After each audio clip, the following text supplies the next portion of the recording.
Hello everyone, I hope you all are doing well. Today I am going to tell you about microbes as biocontrol agents. Chemicals, insecticides and pesticides are extremely harmful to human beings and animals. हमें पता है कि chemicals हैं, insecticides हैं, pesticides हैं, ये humans के लिए भी और एनिमल्स के लिए बहुत ही ज़्यादा हार्मफुल हैं और साथ के साथ एनवायरनमेंट में पोल्यूशन भी क्रिएट करते हैं। इसीलिए हम क्या करते हैं, बायो कंट्रोल्स का यूज करते हैं। बायो कंट्रोल क्या होते हैं? Use of biological method for controlling plant disease and paste. Plant में होने वाले डिजीज और उन पर आने वाले पेस्ट को हम कंट्रोल करते हैं एक बायोलॉजिकल मेथड के द्वारा। ये एक ऐसी प्रोसेस है जिसमें अनडिजायरेबल ऑर्गेनिजम्स को कंट्रोल किया जाता है दूसरे ऑर्गेनिज्म से। हार्मफुल ऑर्गेनिज्म को हम क्या करते हैं, सप्रेस करने की कोशिश करते हैं दूसरे ऑर्गेनिज्म से। Biological control of pest and disease is a method of controlling pest on natural prediction rather than chemicals. हम chemicals का यूज नहीं करते। एक हार्मफुल ऑर्गेनिज्म को क्या करते हैं, किल करवाते हैं किसी एक बेनिफिशियल ऑर्गेनिज्म के द्वारा, जो कि नेचुरली एक लाइफ साइकिल का पार्ट है। अब कोई बैक्टीरिया वायरस है जो कि क्या करता है, किसी दूसरे ऑर्गेनिज्म को क्या करता है, इजिली किल कर देता है। तो हम उनका यूज करते हैं ताकि जो लाइफ फॉर्म है उनका नंबर भी एक जैसा बना रहे और हमारे जो पेस्ट हैं वो भी ज्यादा हार्म कोज ना करें।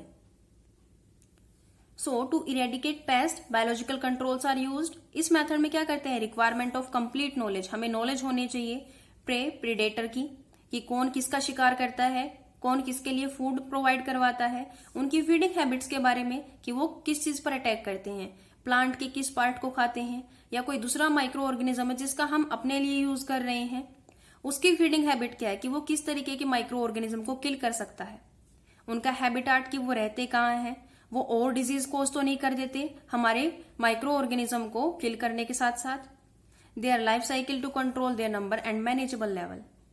एग्जाम्पल है इसके, कुछ एग्जाम्पल से आप लोगों को समझ में आएगा। जो लेडी बर्ड है और ड्रैगन फ्लाइज हैं, इनका यूज किया जाता है, लेडी बर्ड और ड्रैगन फ्लाइज का यूज किया जाता है किस चीज से बचने के लिए, to get rid of aphids and mosquitoes. इनसे बचने के लिए लेडी बर्ड और ड्रैगन फ्लाइज का यूज किया जाता है, क्योंकि ड्रैगन फ्लाई क्या करती हैं, मॉस्किटो के लार्वे को खत्म कर देती हैं, किल कर देती हैं अपने फूड के रूप में यूज करके। ऐसे ही बाकी माइक्रो ऑर्गेनिज्म भी हैं जो इस मेथड में यूज किए जाते हैं। जैसे कि सबसे पहला एग्जाम्पल है बैसिलस थ्यूरेंजेनेसिस, जिसे हम बीटी भी बोलते हैं। उसका यूज किया जाता है to control butterfly caterpillar. Butterfly के कैटरपिलर है, बहुत ज्यादा नुकसान पहुंचा देते हैं फसलों पे। उससे बचने के लिए ड्राइड स्पोर का यूज किया जाता है, बीटी का। बैसिलस का अगर हम यूज करते हैं ड्राइड स्पोर्स, मतलब इनके स्पोर्स बना लिए जाते हैं, ड्राइड फॉर्म में पैकेट्स में मिलते हैं मार्केट में, which are mixed with water. उन्हें वाटर के साथ मिक्स करके स्प्रे कर दिया जाता है प्लांट के ऊपर और हमारी फसलों के ऊपर।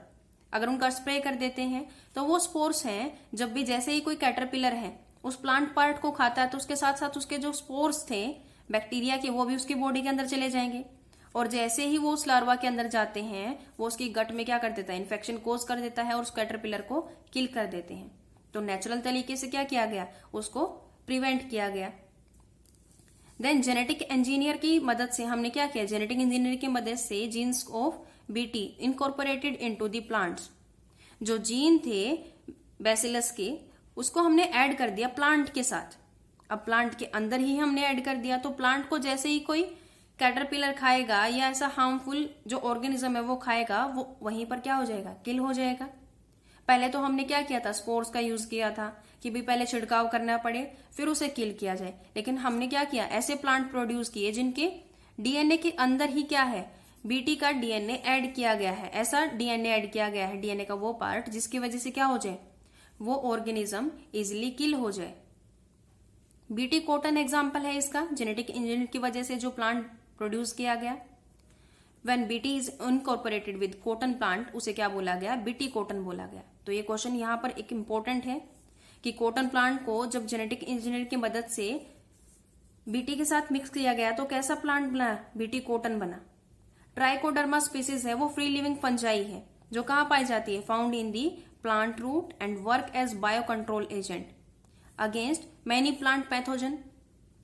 ऐसे ही बैक्टीरियोवायरस भी क्या करते हैं, पैथोजन है, अटैक करते हैं इंसेक्ट के ऊपर और यूज किया जाता है उनका as a bio control agent. Are in the genus nucleopolyhedrovirus के अंदर ये मेनली आते हैं। When some useful insect are required to be conserved, जब हमें कुछ यूजफुल इंसेक्ट को बचाना होता है, कंजर्व करना होता है, then bio control agents are used under IPM. तो हमें परमिशन लेनी होती है, देखना होता है कि वो जो यूजफुल इंसेक्ट है उसको हमें कितनी लिमिट तक किल करना है. ये नहीं होता कि उनकी पॉपुलेशन को बिल्कुल ही खत्म कर दे. इंटीग्रेटेड पेस्ट मैनेजमेंट प्रोग्राम्स के अंडर ही उन्हें क्या किया जाता है, यूज किया जाता है. देन लास्ट टॉपिक है microbes as bio fertilisers. Microbes का यूज किया जाता है बायो फर्टिलाइजर के रूप में भी.